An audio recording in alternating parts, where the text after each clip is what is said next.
In episode 151 of the 40 Plus Fitness Podcast, we talked to Brad Beer on his book, You Can Run Pain-Free, the physio's 5-step guide to enjoying injury-free and faster running.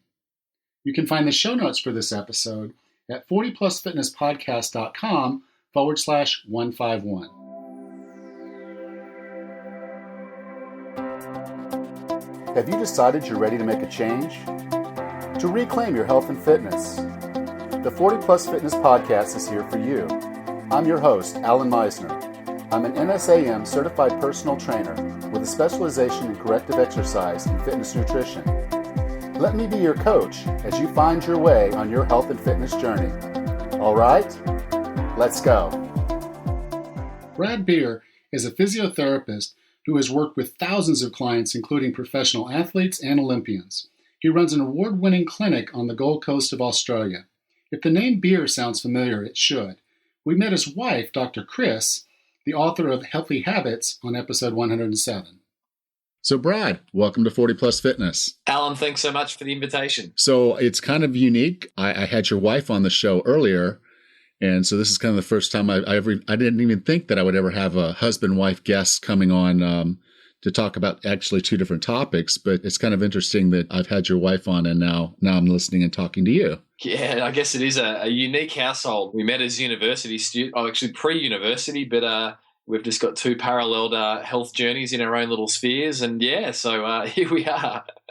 So I really enjoyed the book, and I like kind of how you took us through your story of, trying to be a triathlete and then a marathoner and the injuries and how you kind of got past that and learned that there is an approach to running where we can all do it pain-free and injury-free. And so I really kind of appreciate that because as my career over the time, I never did anything really super big, but I did run a couple marathons and an ultra marathon.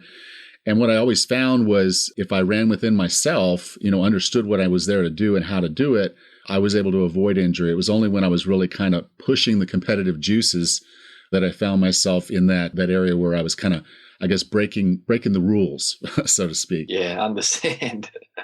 And so I'm obviously a physical trainer with folks in the gym most of the time. I don't really coach runners, but I do encourage my trainees to go out and do the running because it does have quite a few benefits for us. And usually I'm focused on the cardiovascular health benefits, but you identify in the book several others. Would you mind kind of just going through the benefits of running? Yeah, certainly, Alan. I mean, the benefits, widely appreciated, I guess. Certainly, as you said, Alan, there's the cardiovascular benefit, which runners of all levels, can benefit from. Certainly, one major study, Alan, that I think is just quite incredible in terms of what it produced was a large-scale study, Alan, done in 2014. And in this, the researchers found that runners had a 3-year increase in life expectancy when compared to non-runners. And the most encouraging thing about that study was that the runners weren't runners as you might think of as, marathoners or ultra-marathoners. These were people that just did regular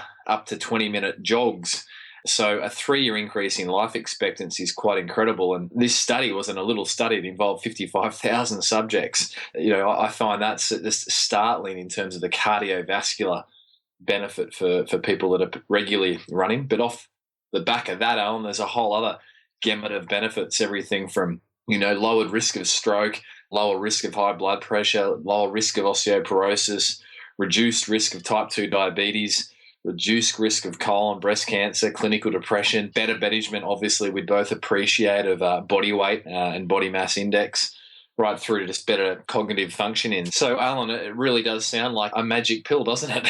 It does. I know a lot of friends or a lot of people that are really, they're heavy runners, and then you say, okay, well, maybe you should mix in a little bit of weights, and they kind of look at me like I'm out of my mind. But then they get in the gym and start lifting, and they notice that the lifting improves their running. And then I know a lot of people that are just in the gym, and I'm like, maybe you want to go out and do a little bit of running. And when they finally do it, they come back and say, the running is now helping my lifting, because I've lifted my stamina. I feel a lot better. And when I get in the gym, I'm a lot more focused and can do the work. And so I do think that running is a good modality to add to our overall program.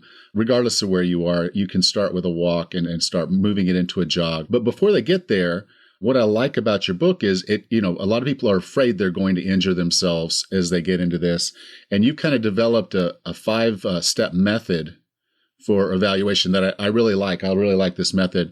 Could you kind of go over that method and how it all works together? Yeah, certainly, Alan. And, the impetus for me to write this book was the culmination of, more or less at that stage when I sat down to write it, of 8 years of clinical work here in Australia as a physiotherapist. So working with aspiring runners, elite level runners, everything in between, mums who wanted to run a 10K and, 10 kilometre, 10,000 metre race. So, and the reason was that why I put pen to paper and, as you say, came up with this 5-step method was it was really as I sat back and took a bird's eye view of what I guess I had done intuitively over those years, Alan, in successfully helping these runners to, rehabilitate and avoid injury was, put these steps in place. And, the central theme, the central question that I wanted these steps to answer was, to debunk that myth that running inevitably will lead to injury and, to give people hope that, no, you know what, you can actually do this without an injury. It's just a matter of getting these steps in place. And so the steps, Alan,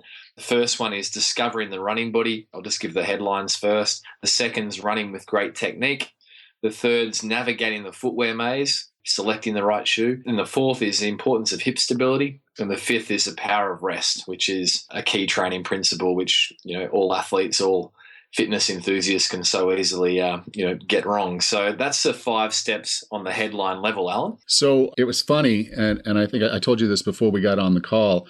I had wanted to skip to the footwear because so many times I know that, that is a big problem for a lot of runners that do injure themselves is that, they picked up some shoes.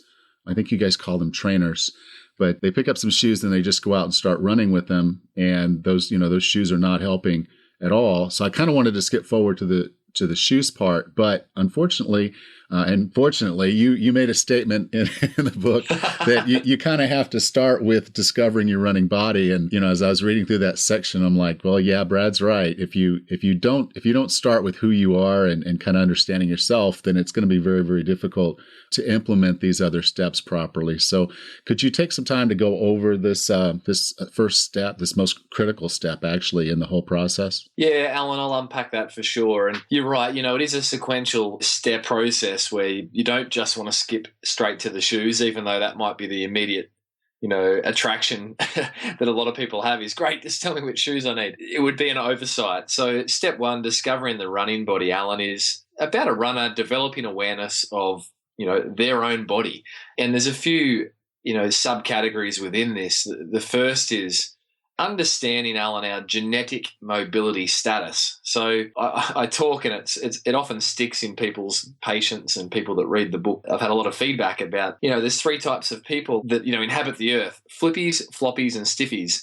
And, and it's just a bit of fun in terms of where are you on the mobility status? And I'm not talking about can you bend forwards necessarily and touch your toes. I'm talking about there's a few, 3 or 4 key tests that people can do, and I outline it in the book to determine whether they have basically a lot of elastin around their joint capsules or the other end of the scale, not much. So such as, making a limp wrist and seeing if you can get your thumb towards your forearm. Can you hyperextend your elbow?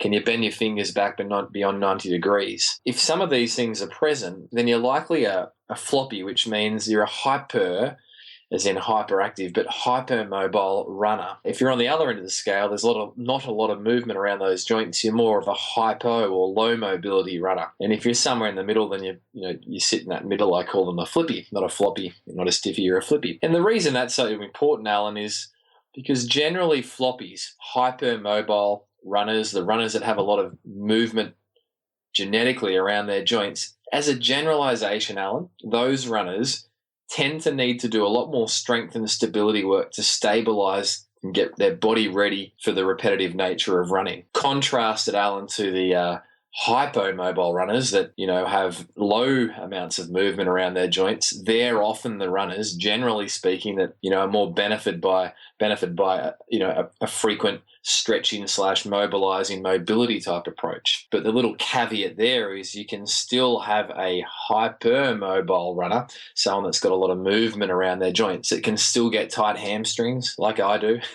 And that's still very possible. So I'm not just talking about hey, can you touch your toes? If you can't, then you must be a stiffy. Alan, that's critical for the runner to understand. And I think, yes, I think particularly for individuals over 40, because, a lot of us have had desk jobs for 20 or more years. And while we may have been hypermobile as a youth, we may have lost a good bit of that mobility as we've gotten older. So kind of getting that awareness and realizing that your body does change over time. So kind of staying aware, I think, is going to be extremely valuable to making sure that they kind of know where they're going with this. Yeah, absolutely. I mean, because as we all pass through our lives, we accrue more responsibility in our time to kind of self-manage our bodies to keep us out doing the things we love, whether it's running or a combination of, resistance work or whatever it may be. Our time gets, less that we can sometimes dedicate or prioritize. So we don't want to be out doing, if you're a hypermobile runner and you just want your goals to enhance your performance and run without injury, a couple of hours doing yoga, as great of exercise modality as that may be, may not give you as good a results as a couple of regular resistance sessions. So it's really about streamlining people's efforts as well, Alan, and making sure you're getting the right dose for your body type of exercise. Okay. So after someone goes through the mobility aspects of it, then the next step of this, I guess the first step, sub-step is to kind of start understanding your ideal body weight, or how does that work? Yeah, exactly, Alan. That's another subcategory, underneath this overarching discover your running body step. And so there's, once you understand your genetic mobility status, that gives you an insight into your maintenance profile. What's your best form of exercise going to be to keep you out there on the track running? And another part is this notion that I call the frame weight of the body. And that's really, Alan, that we've all been through our DNA, created in a sense of a certain frame weight. And so it's a body weight. It's just a bit more of a euphemism, I guess, that people kind of don't put walls up when you start to talk to them about it. I find it's a bit more palatable. So it's akin to, I'm a 78 kilo male, and I know when I, went through my non-endurance sport years of starting my physio practice and at university, I was about plus 10 kilos. I was 88 kilos. And through that time, I was plagued with lower back pain, neck strain, knee pain, lots of aches and pains. And a big part of that was because my frame is designed musculoskeletally to operate at 78 kilos as a fully grown adult male. When I stuck extra 10 on there, a combination of, for me, a whole lot of resistance work my body wasn't really, DNA'd for, on top of probably some weight gain, I was plagued with that because my physical structure just couldn't deal with it. The discs in my back were having a hard time, and the joints of my knees. So when it comes to minimizing our incidence of running injuries, and this applies, Alan, across the board for anything, knee pain in general throughout our lifespan, we often don't think about it and join the dots as people. We will think about everything else first. Have I got the right shoes? Have I got the right trainer? Before we actually look and navel gaze and go, well, actually, right now I'm probably 10 kilos or 20 kilos or, pounds, the US equivalent over my ideal frame weight. What effect is that having on my musculoskeletal health? Yeah, I know when I was running, they had a category in the marathons called Clydesdale. and that was, that was me. And, I'd show up, I remember when I showed up for the 50 miler, and guys were just looking at me and they're like, what are you doing here? Because I was carrying the extra weight at the time, carrying it quite well, but it was still weight. And so my legs and my knees had to take that stress. And occasionally I would suffer from knee issues. And again, that was just the pounding that was coming as a result of the excess body weight. Yeah. And Alan, it's certainly it's not something that I just bludgeon patients with. It's a very sensitive subject, and I like to coach the other physiotherapists that work within our practice around the fact that as health practitioners, we can't not address this. It's our role to talk to our patients or our clients about the fact that this is likely a contributing factor for your condition. Now, how are we going to get this moving forwards? And that's, as physiotherapists, outside of our scope, that's where we network with people like yourself, and other experts in the field that can take someone on that journey. But it's a conversation that certainly needs to be had. And funnily enough, it's often one that people don't join the dots on, as I mentioned. Yeah. Well, and again, if this is really more about when someone does want to, run to get the benefits that we talked about earlier, to be able to do that running effectively without injury or pain, this is just another consideration for them to look at. If they're comfortable with their current, body frame and they like how they look, maybe they won't be doing as much running, or they'll run a little bit differently. And I think that's one of the things when I was running with the excess body weight is I did just kind of train myself to run slightly differently to protect my knees, to protect my, hips and to do those things. Yeah, certainly. Yeah, exactly. And so then another sub-step of this step is to basically have yourself evaluated. Can you go a little bit into that evaluation? Yeah, the evaluation, Alan, is called a running screening. A screening is a tool that as physiotherapists we regularly use for recreational fitness enthusiasts right through to the elite, and it's basically like a 10-point checklist. Think of taking your car for a service at your local garage.